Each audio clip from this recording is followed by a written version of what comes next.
All right, all right. Harry Beadle, welcome to the Professional Human Podcast, brother. How are you doing, Brian? Lovely to be here, Doing, man. Thanks for having me on.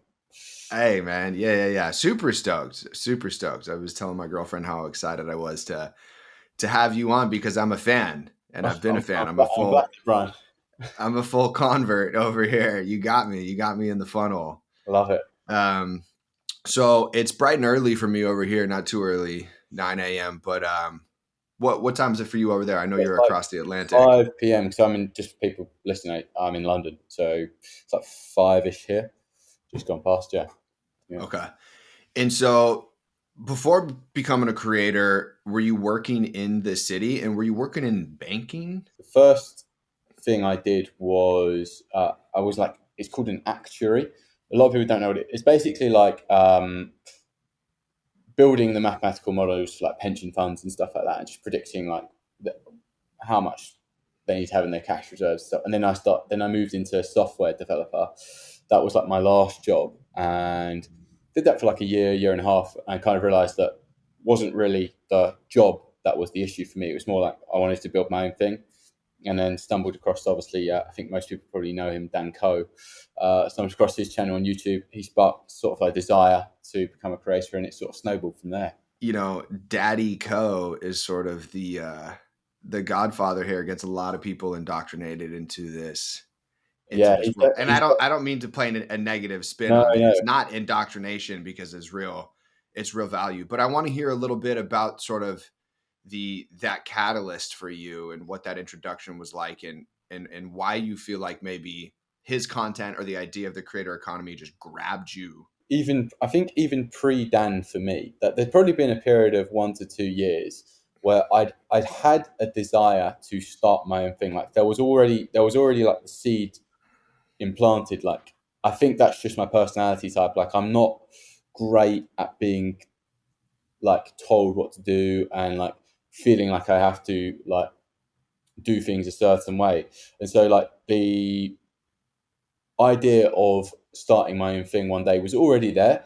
And it got to a point where I really wasn't enjoying the work I was doing. Like, definitely didn't like my boss. And I was getting to the point where I was kind of living for the weekend quite a lot. And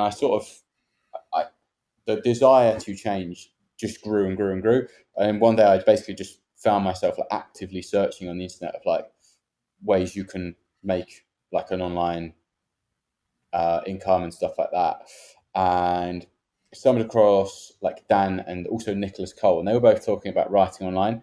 I've actually always like, despite the fact I worked, like my background is basically in maths and computer science. Despite that fact, I've actually always really liked writing.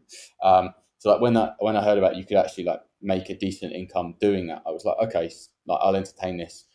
I sort of it took me a good few months of like listening to their content and stuff like that and reading their content before I actually bought into it. Not even just bought into it, but just like actually had the nerve to do something about it. Like it took a bit of indoctrination and like keep hearing the same message over and over again before I wanted to change. And yeah, after that point, I was pretty sold on this as a viable like path for me. So it wasn't really a question of the value in what, Nick or Dan were promoting or the idea of writing online. It was more the initial, maybe would it be imposter syndrome? And you use the word nerve, just so the internal resistance that shows up in making such a big change. I think so. Yeah, and honestly, from like, if I'm really honest with myself, the resistance for me came not from like I don't think I could make it work. Like I'm pretty self assured. I think it honestly came more from like what will other people think about me like pursuing this alternative path that's it's not mainstream. If you do say it to someone on the street who's never heard of the creator economy, they're like, "What the hell is that?"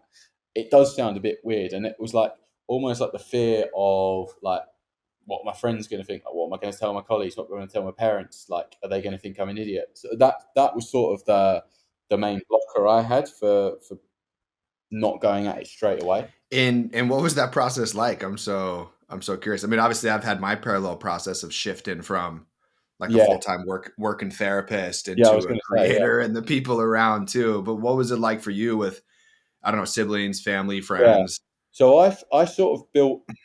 well, I built in public in the sense that I was posting online, but I didn't tell anyone that I was doing it. Like I built a Twitter account. I guess I was primarily drawn to Twitter as well because like with that fear of people finding out what I was doing, like most of my friends didn't follow me. Like I didn't have a Twitter profile back then, so it's like okay, I can kind of start the slate clean. No one's going to know I'm doing this. I just built for like a couple of months and like found my feet a bit.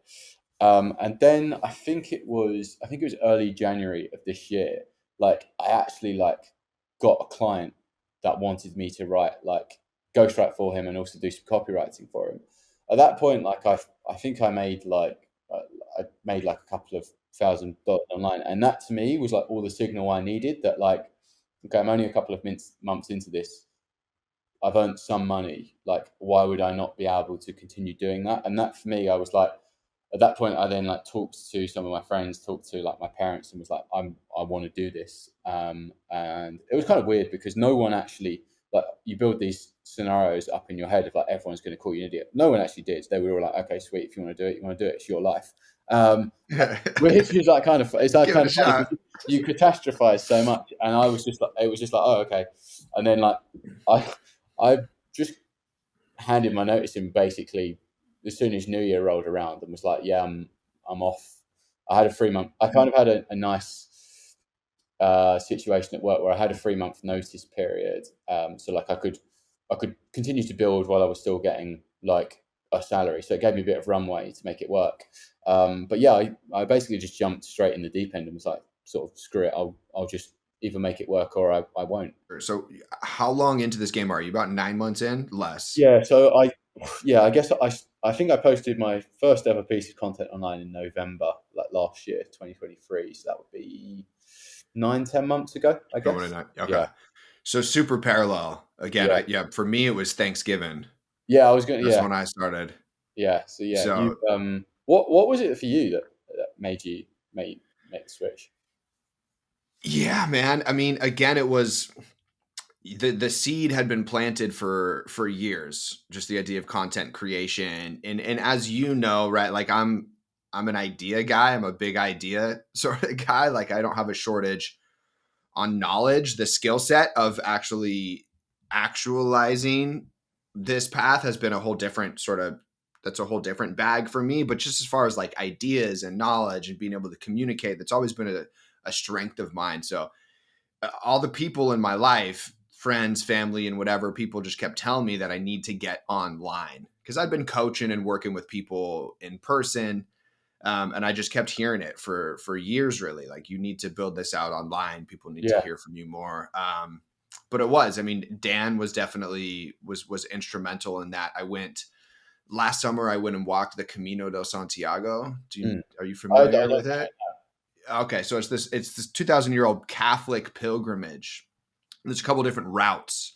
Yeah. You go to the tomb of Saint James in Santiago de Compostela, Spain. So, anyways, long story short, I spent 13 days walking almost 300 kilometers up the coast of Portugal and into Spain.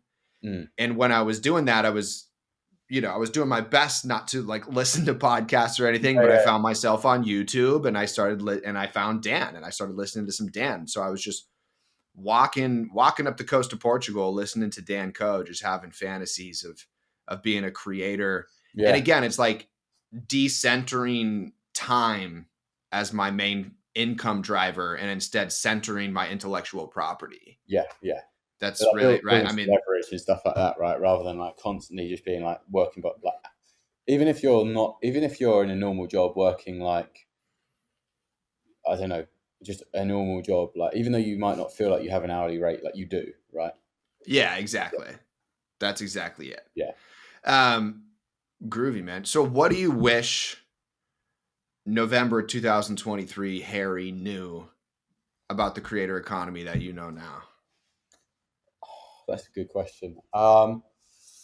First of all, like one of the things that I didn't appreciate early on, and like I'm fully for the creator economy. Like that I genuinely think it is like over the next 5, 10 years is going to be the sort of future of education that people. But like one of the things that I probably didn't appreciate, like it is hard. Like you actually do have a lot of, you actually there's first of all there's a lot of intellectual cogs that have to work every single day. Like you have to be stimulating new ideas. You have to be like exposing yourself to like novel concepts. It's like it's actually not an easy path. But I definitely also didn't appreciate like how sort of worthwhile it feels once you're actually once you've got like a clear vision of what you actually want, not just like a month from now, but like 5 years from now. That for me was like a game changer, and it's that's something that I haven't really appreciated even up to the last like couple of weeks and months, is like ability to stretch your time horizon further than just like a few months ahead and just think like, okay, like what am I building like long term here? And I definitely didn't have that mindset at the start. I was just like, I just need to make something work now. And it's like you can just take a step back and just think about what you're building over the next 5 years, and that makes it feel a lot more manageable for me. Yeah, definitely more manageable. And I'd imagine that getting some of the feedback, making some early cash, Yeah, right? Just sort of understanding the roadmap, getting some clarity around the playing field a little bit, then it's going to help give you sort of that long term vision of, okay, what is the long term viability here? What yeah, does that and look and like? and it's not impossible to do from the start, but like it's something that you only find by actually putting your feet in the water, right? Like you Exactly. can't just like sit there one day and just be like, that's my vision. It just doesn't really work like that. You have to just sort of get down dirty, work out what you don't want by just trying a load of stuff, and then like slowly you figure out what that longer term like plan for your life actually is. Well, I want to hear about that a little bit. I know you have some plans to move to Bali or maybe Thailand. Is that still in the works? That sort of thing, it all sounds like traveling and stuff. It all sounds great, but I do like ultimately like a lot of my life is here in London. Like I have like my family here, like my friends here and stuff like that. So it's like I've sort of like realized that there is a lot of stuff that I would be giving up, and also like where I'm still like building the business. So it's like I think one of the like I've done some traveling earlier in this year, just for like a couple of weeks here and there in like Italy and Croatia and stuff. And one of the things that like you see all of the nice like sunsets and stuff, but what you don't realize is that when you're actually building the business, there's a lot of hard work that goes on like behind the scenes. So it's like I'm probably going to delay that maybe for like 12 months or so, uh, just until I have a better hold on what what like I want my business to function like, have it more like systemized and stuff like that. It just feels like the more sensible option for me right now. Yeah. So that when you make such a big change like that, Yeah, as much of the friction from your business as possible has been sort of removed. yeah, exactly. And I think I've heard other guys talk about this where it's like if you're going to do that, like make sure everything is absolutely dialed in before you do, because when you're in like a place you've never been before, now you're having to run the business, but you're having to try and work out just like life in general. And it's just like too much. Yeah. Yeah, it's like I Stimulus. personally don't think I've got the mental headspace for that right now. Like I just don't have the bandwidth. Yeah. Yeah. 100%. In your opinion, I'm curious, what do you think are the primary skills somebody should start out working on, right? Or the primary skill? Is it the writing? I mean, obviously, even before that, it's the first question is, what problem are you solving for people? But what is this skill stack? How do you make sense of it? Okay. So I think fundamentally, right, there's like actionable skills which are like writing and like video design or whatever you want to call them.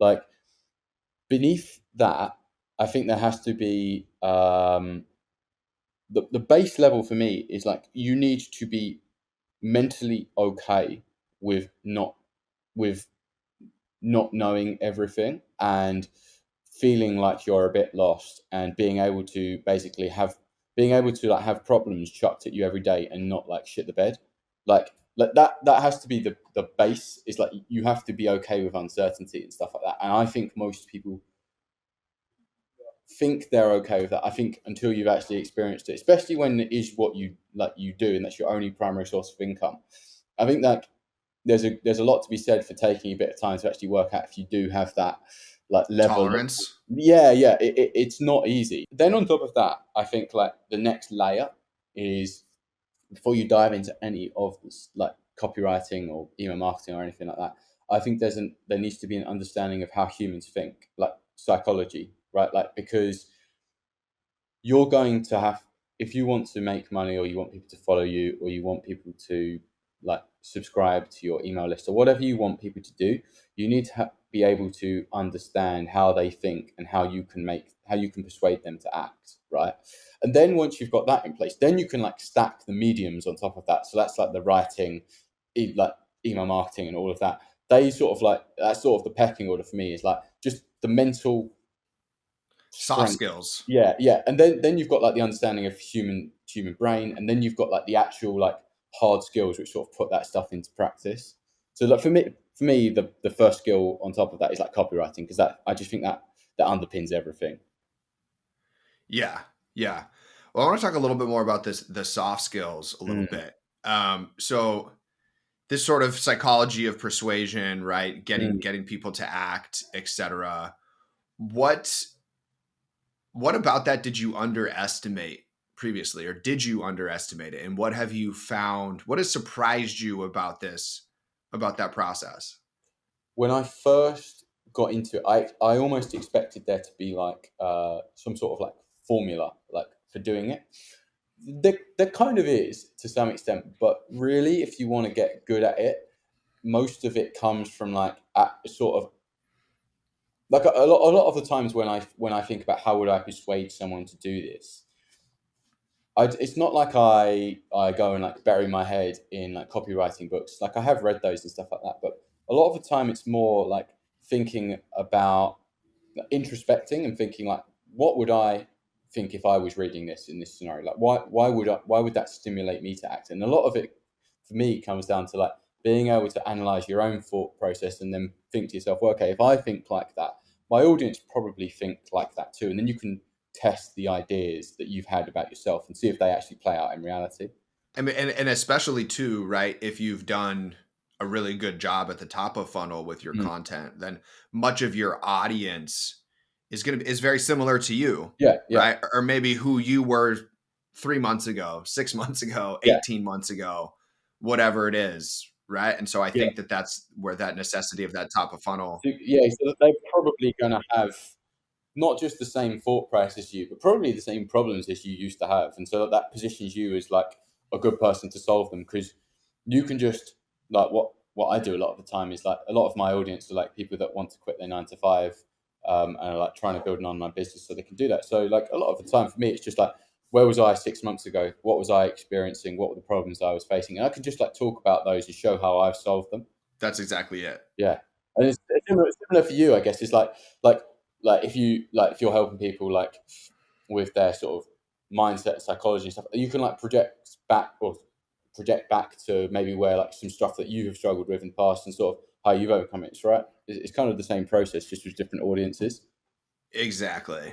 Exactly. Definitely the same process. Yeah. Mm. I've really found the importance of that in that short form, top of funnel content there, the writing.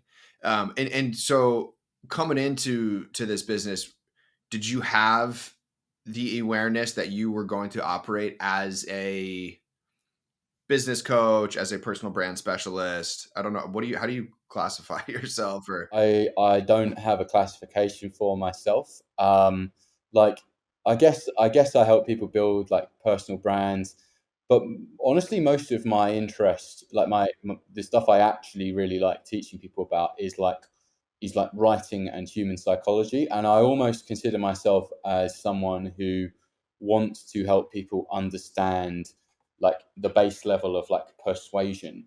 And because once you get that, you can just apply that to any scenario you want. So it gives me more scope to help a broader market of people. Like that's kind of how I picture myself, but I can't really at the moment think of a label for that. and nor should you feel the pressure to, right? I mean, this world is full of polymaths. Yeah, you can just create like a identity, I guess. Yeah. Yeah. And so this base level persuasion. Even that word, it just sounds like a little icky, a Yeah, little it's dumb, got like, no, I you feel like know? persuasion has a negative consequence to it. Yeah, or negative connotation. Sorry. I mean, are you thinking about value prop or are you going deeper than that? Like where like how deep does the rabbit hole go for you? There's some questions people have in their mind of like, is it okay for me to try and persuade people or sell people stuff? It's like the way I always rationalize that, and I'm like, okay, I'm asking my audience to do something with everything I write, which is either follow me, subscribe, or buy something from me. And Yeah. the way I rationalize it is what they're going to get from me more valuable than the action that I'm asking them to take, whether that's pay money or just subscribe, whatever, that goes up the sort of hierarchy chain. If the answer is yes, then I have zero ethical Mm. concerns about selling it. I But love that. Can you yeah, repeat that again just so it's clear cuz I fucking love that. yeah, it's like is the value that I'm going to provide greater than the um, payment, what payment in its loosest terms that they're going to have to make in order to get that, right? Yep. Yeah, that's kind of how I rationalize like the persuasion or selling process. Yeah. And like if I don't believe that, I'm obviously not going to try and sell it, and like I'll just improve the value behind the offer. For sure. Well, I mean, you're ethical. It means Well, you're a good dude, you know? which is a good base step to have. A Um, good yeah, yeah, exactly. The yeah, prerequisite there. No, that's it, man. It's like when you just believe in the value of your offer or what yeah, you're doing or in your ability to create an outcome for somebody, yeah, then it kind of washes away any of the fear or the feelings around the salesiness or the persuasiveness. I yeah. mean, you're simply just matching your value, your offer to their need. That's it, right? Like it's basically like after they click buy or follow or subscribe, are their expectations going to be met or exceeded? If the answer is yes, there's no issue. If the answer is no, you've got a problem. Exactly. Yeah, Yeah. And you see that in this space, right? I mean, you see it happen a lot, but I think, reputation is crucial in yeah, this space. It's a small world, right? I mean, we yeah, all kind of know one another. We're all connected. That reputation, I mean, there's just so much that goes into the long-term viability of being somebody who's going to do this for a long time, right? Who's really going to truly going to make a living from this. like it's a known thing that a lot of people that start a business like quit, and it's no different with like the creator space or the online space. What's been your like overriding impression of that? Like, have you seen a bunch of people that you started out with quit? Like, and what do you feel like is the deciding factor between whether someone sticks with it or doesn't? That's such a great question. I mean, yeah, I think there is initially just such a healthy amount of tolerance and risk tolerance or Yeah, tolerance to the uncertainty. I think yes, there is this fallacy that people think that it's going to take 6 months or it's going to take 3 months or that within a year they'll be doing X amount a yeah, month or whatever, right? I think that well, there's I can't remember the graph. I mean, basically there's this sort of graph of excitement and motivation, right? You make this big change, you commit to this thing, that first couple months or whatever, and then it's going to dip way down low. And you have to expect that before then you start to build some evidence of the viability, which you talked about, which is again going to hook you back in. But I'd imagine people quit in the middle of that, in that valley yeah, right there. yeah, But now that I'm thinking about it, there are a handful of people that I'm not seeing on the timeline anymore. But yeah, for the majority, I mean, 9 months in, it's a lot of the same faces. People talk yeah. about they're seeing people quitting, but I haven't seen it that much. What Yeah, about you? there's definitely some people that disappear, but like, there's two things that contribute. It's like, was the person in it for the right reasons in the first place? It's like, did they actually want the the life that this like can create for you? If the answer is no, they probably did give up. And then I think it kind of comes back to like, what were their expectations from, like, similar to the selling aspects, like what were their expectations from the outset? Because if their expectations were this is going to be so easy, and then the moment they hit a hard patch, it's like they're like, fuck, this is misaligned with my expectations, and they quit. Whereas if they came in and expected it to be super super hard, then even when they get shit thrown at them, they're kind of expecting that, so they're less inclined to quit. I think that's the one it probably comes down to much. Like, did you expect this to be ridiculously easy? If you did, Yeah. you're probably going to quit. Well, and I think on top of that, it's these other set of skills, Mm. both I think soft and hard, right? The Yeah, psychology piece, the persuasion piece, but also just the reality of like taking a sales call, right? yeah, Converting on that, whatever.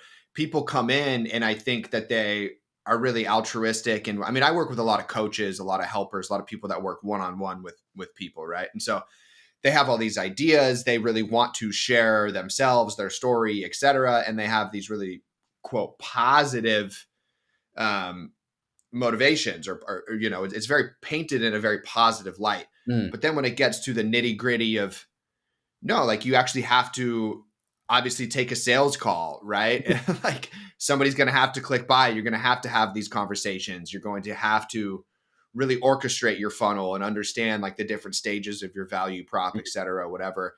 I think it can feel icky for people. People are like, well, this feels manipulative. It feels gross. It feels salesy. It feels businessy. They don't, I think they get attracted to the lifestyle, to the reality that they can monetize their ideas in their mind. But then the business sort of side Yeah, aspect of it, I think it can really turn people off. yeah. Because you like, it's kind of the whole starving artist thing. It's like you can produce amazing content, but at some point you do actually need to like bite the bullet and be like, okay, I actually like fundamentally need to make some money out of this, right? And it's like Yeah. first time you hop on a sales call, like, I remember doing it. I think I was asking for like $75 or something, and I was like, what the, like, I've got to ask someone to pay over the internet, to pay me over the internet, like real money. And like obviously it's not like a huge amount, but like then I did it like the first time with like a real like client, and I was like, Jesus Christ, like this is scary. Yeah, exactly. It is. I Yeah, felt that too, you know. And even just, you know, in chatting with people recently, you know, I got some stuff going on. I've been sort of gathering a bunch of data from people that I've been chatting with, interviewing people, trying to understand what people are struggling with, et cetera. yeah, And I just get blown away by the amount of folks that don't ever put their offer in front of people, right? Or it's like, how are you selling? How are you getting your offer? And the answer is I'm not, and not, yeah, yeah. That's the right? when I always like joke. It's like the most common um, problem with people's offer is that no one knows it exists. It's like Yeah. honestly, most offers would sell if you put them in front of enough people. There's obviously ways you can improve them a lot, but like most of the time, the problem is just like they just don't have any eyeballs on it. Yeah. Yeah, And I relate to all of this, right? I was somebody who came in with I didn't have those skills. I had no experience around that. yeah, I'm such a people person. I'm an idea based person, and so I've had to work through and overcome a lot of internal resistance around some of the more business parts of this whole world, just because it didn't come natural to me. But yeah, what a wonderful um, wonderful like mirror, yeah, right? yeah, It can be so revealing on what you need to work on as an individual and as a person. yeah. Like 100%. It's definitely like I think that's part of the nature of like you're doing it alone. Well, most people are like I think most creators are still like the sort of solopreneur esque model where it's like just one person building it. They don't have a team yet. It's like you're like unless you're willing to fix what's currently holding you back, which is you. It's always you. It's always like a skill issue or a mindset issue or something like that with you. Like you're not going to get to where you want to be. So you have to just like hold up the mirror and be like, yeah, I'm the problem. I think that is fundamental for entrepreneurship or in this world specifically. Like I don't know if it's how I grew up with my pops or just some of the men around me in my early 20s or whatever.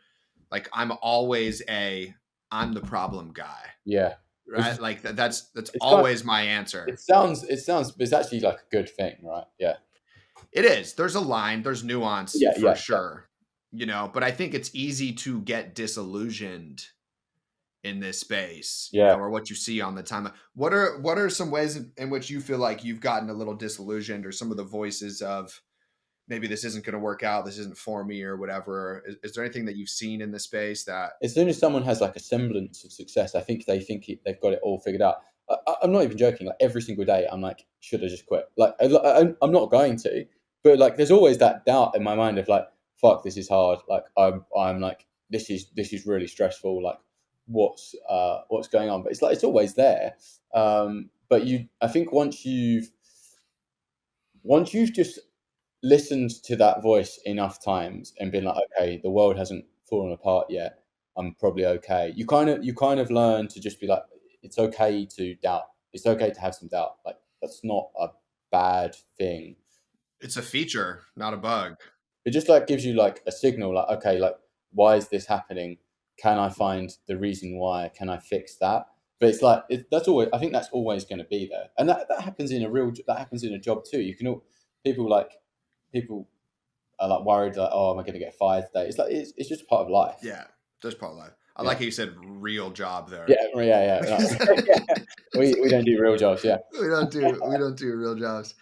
Um, yeah, so I'm thinking back to when we first connected and when we first met. I mean, it must have been, I don't know, February, January, yeah. maybe, I reckon around that sort of time. Yeah, working around that time. I remember just seeing you on the timeline, and there was something in the tone of mm, your content that was very loud, for mm, lack of a better term, yeah, right? Very like authoritative, but not in yeah, this like tyrannical. I mean, like, no, like discerning, yeah, pointed, authoritative. Like, this is the way things are. Like, I guess, very polarizing. yeah, yeah. Um, and I remember reading through some of your stuff, and my initial like thought, like impression was like, okay, like, do I hate this guy or do I love him? Yeah, Like, it which was is kind of what you want it it to be. was kind of what you want, and I was like, I'm gonna send him a DM and find out. Like, I Yeah, literally like remember having that thought. yeah. So that sort of tone in your content and your prose, whatever it is, was that intentional for you? Was it intentional for you to be loud? Because I know it was for me in the first couple months of my writing. I've toned it down a little bit, but I was intentionally loud. 100%. Like there's a line right where you can push the boat out too far and you just become obnoxious. But there's a need in the online that you have to be assertive because like people, I think what it comes down to is most people don't feel like they have clarity or like a guide. And so when they see someone that gives them just a clear answer one way or the other, I think they that provides some of the clarity they were looking for and they kind of latch onto that. So I think that's one of the things that is good to do with your content. For me, I a lot of my audience always ask me like how do I write more assertively and stuff like that. For me, it kind of comes back to the selling point of like believing in what you're selling because with writing you're just selling your ideas, right? It's like I think I'm able to be assertive with the stuff wherever I write because I've actually thought quite deeply about what I'm saying, right? So it's not like I'm just putting out stupid thoughts that I haven't put Mm. any attention to. It's like I'm actually thinking like about like is this true? Is this not true? And then once I've solidified that in my own mind, I can be like, okay, I'm confident. Like I can write this with confidence now. I love that. Yeah, yeah, yeah. So in really understanding what you're writing, how it sort of is a piece in the puzzle, and you've thought about that bigger picture, Yeah, right? You've really tracked it and sort of done some of that pre-thought or whatever it is. yeah, yeah. And you've got to because like ultimately you're putting your ideas out like for everyone to see, and if they're crap, everyone's just going to call you like everyone's just going to be like, well, don't listen to that. That's idiotic, and here's why. So you've kind of got to be thoughtful about your ideas. Yeah, that's a good way to put it, because I've been asked this question before too by folks, right? Around this loudness, authoritative tone, just like discerning sort of, I guess it's really ultimately just perspective. Yeah, because yours is quite like to the point, and like it feels like you believe in what you're saying. Right when I read your That's writing. Yeah, that's what it is. That's yeah, what it is right there. Sometimes I'm on the timeline and I'm reading some stuff on there, and it almost feels like people underneath somebody's writing or content is almost this like apologetic yeah, nature, or it's like almost like I'm apologizing for almost like existing a little bit, right? Like in this space, yeah, but initially it grabbed me, right, as I was reading your stuff. And then it just, for me, it just within your work, it's just been all about value, right? It's just been really clear that you're somebody who gets it. Yeah. I love waking up and reading your emails. Oh, I appreciate these. Yeah, like Yeah. they're probably part of like my business, which I like writing the most, because with email, right, you've specifically curated an audience who like have like elected to read your stuff.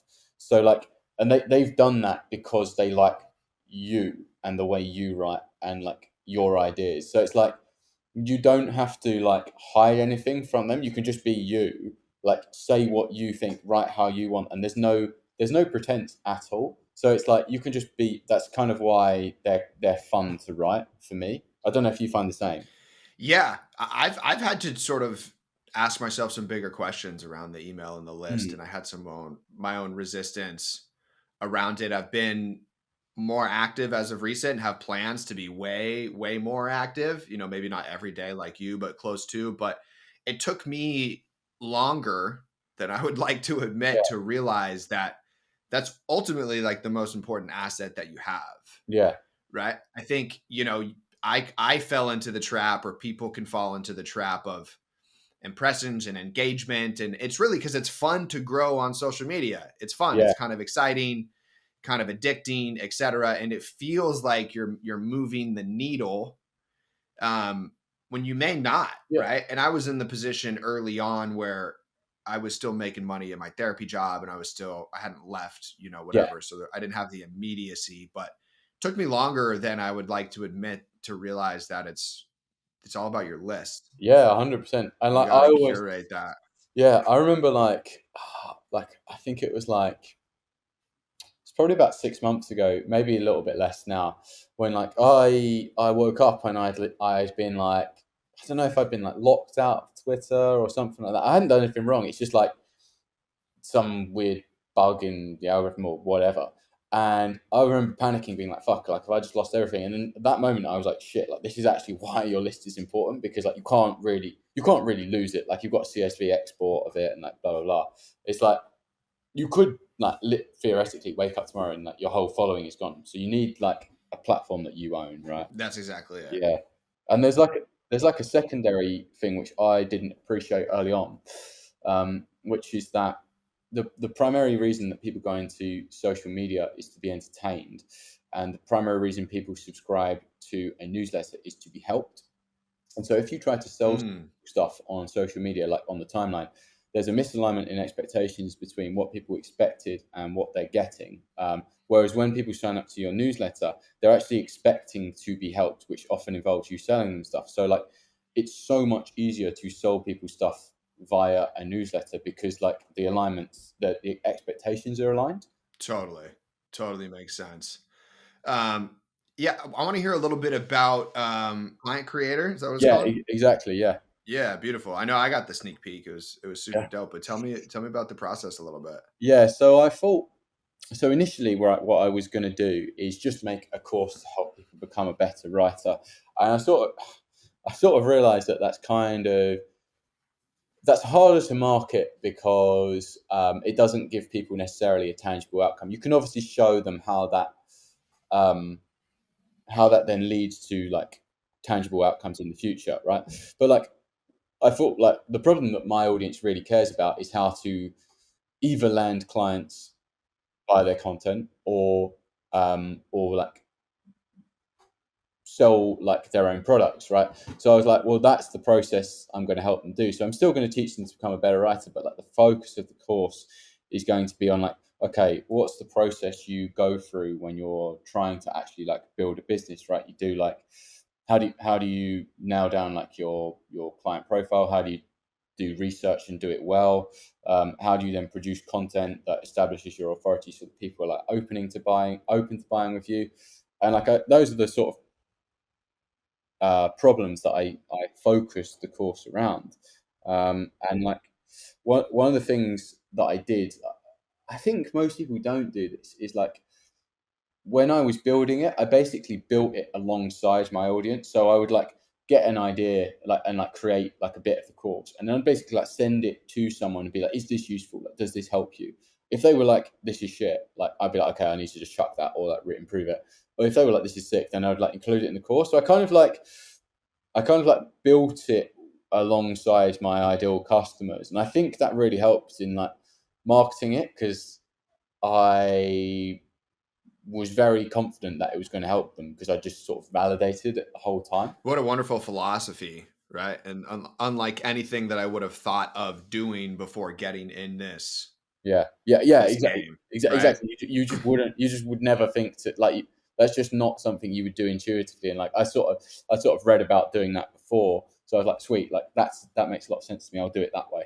Yeah, because you've got your own course that's coming up as well, right? Yeah, I do. Yeah, Yeah, super excited about that. yeah, So this consolidated somatic psychology course. So taking it yeah. from the 30-day deal down to the 7-day. I Mm, was initially, you know, I was really excited about the 30-day thing, that was a big that's a meal. That's like a 5-course meal to like really like, you know what I mean? And a lot of people don't have the time or the wherewithal or the yeah, ability to like stick with something for 30 days. yeah, And so a lot of my really, really juicy stuff, the bigger sort of aha moments were kind of towards the tail end of those 30 days.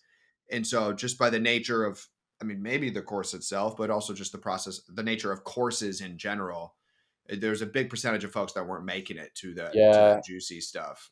It's kind of unfortunate, isn't it? Because like a lot of the time, for someone to appreciate the good stuff in the course, they have to go through like a load of fundamental stuff first for them to like be able to take it in. But like when you open up a course, right, like what you want is like just all of the great stuff straight away. But if you don't get that, then people just give up, and it's like, oh, like how do I arrange this so that they get like what they want straight out of the gate while still being able to use it? And that's actually quite hard to do. Totally. Yeah, And even more challenging just in the nature of my work. I mean, it's a somatic therapy product, right? It's like already super abstract. yeah. And so how do I distill that into PDF and video format? And again, so much people have different levels of awareness and insight and different Yeah, levels of mental health struggles. And so it's how do I cast a big enough net while also making it hyper specific?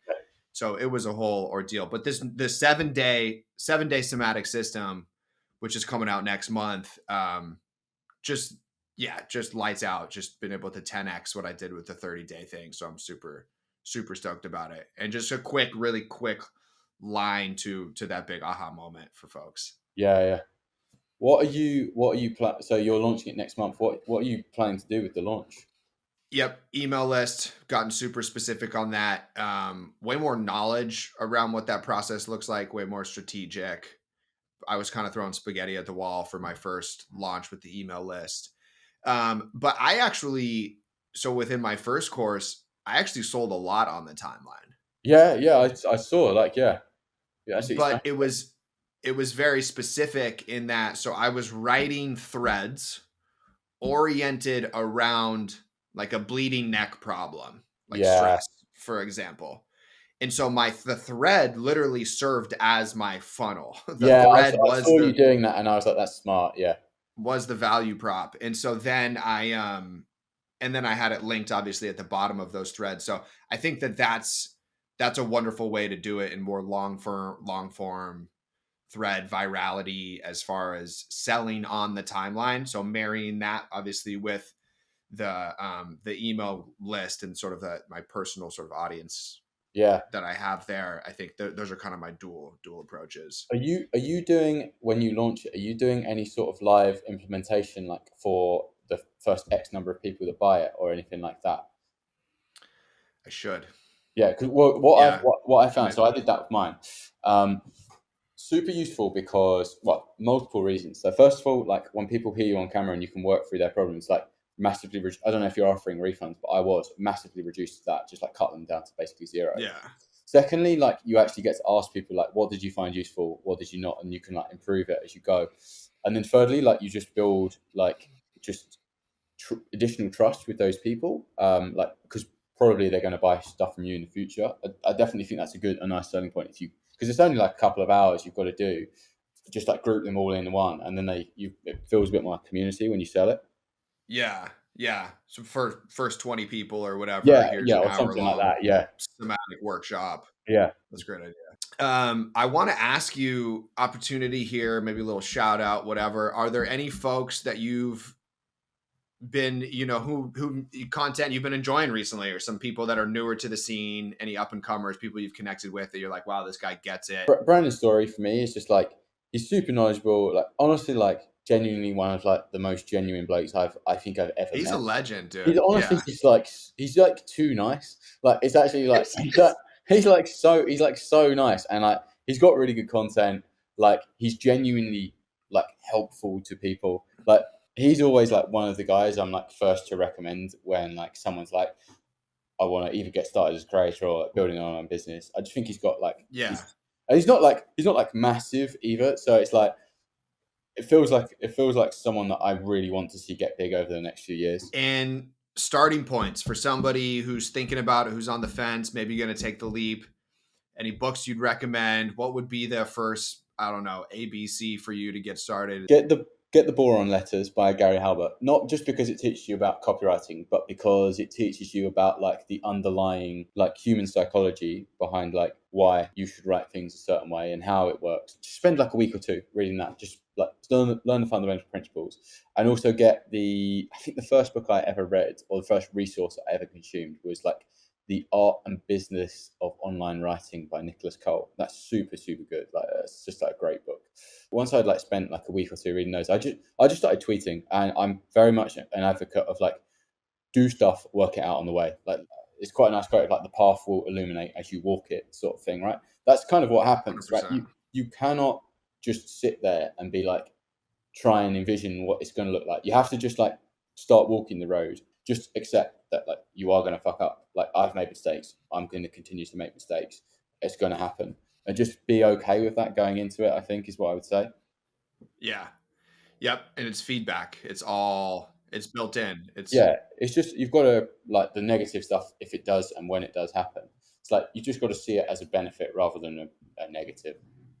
100%. Yeah, Yeah. And I think that's super valuable. And again, something I was kind of late to adopting and learning is like, no, you actually have to develop these skills as you are building, creating content, whatever. Like, develop the copywriting skills, develop the yeah, soft skills of the psychology, the persuasion. Spend as much time into your skill development and into the soft skills yeah. as the hard skills, as trying to monetize, as what like, hundred yeah, percent. Like it's all for me. It all comes back to skill. Like whatever you're built, there's some skill issue that you have. skill. Yeah, it's Yeah, like that meme, skill yeah, issue. yeah, yeah. It literally Yeah, is. Yeah.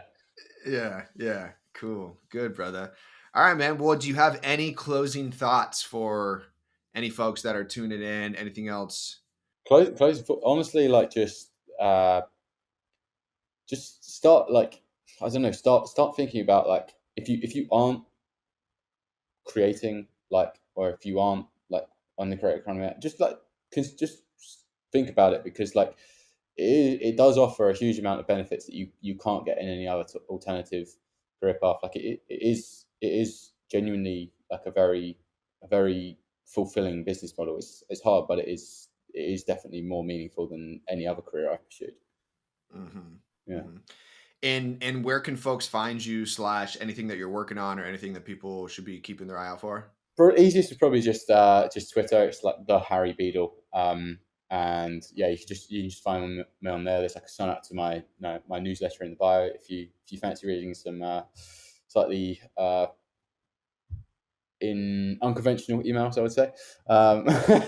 Yeah, and yeah, like that's probably the easiest place to find me right now. And anything you got coming down the pipeline? Yeah, so one of the things I want to launch in the next couple of months is like an actual like a really good course on email marketing because when I buy them, a lot of them are like very surface level, and it's uh, like you get given some templates and stuff like that. And for me, that's not the right way to teach writing. Like you need to learn the fundamental principles, and then you can just apply them however you see fit. And that's kind of what I want to build the course around, and actually like provide something that's like more helpful than like the surface level solutions that currently exist. Beautiful. Love Yeah. that. Love that. Well, I'll be one of your consumers on that front for sure. Cool. Love it. Yeah. Yeah. Cool, man. All right, brother. Well, again, thank you so much for coming on, dude. It's been a treat. I appreciate you taking the time. It's been a pleasure, man. I've really enjoyed this.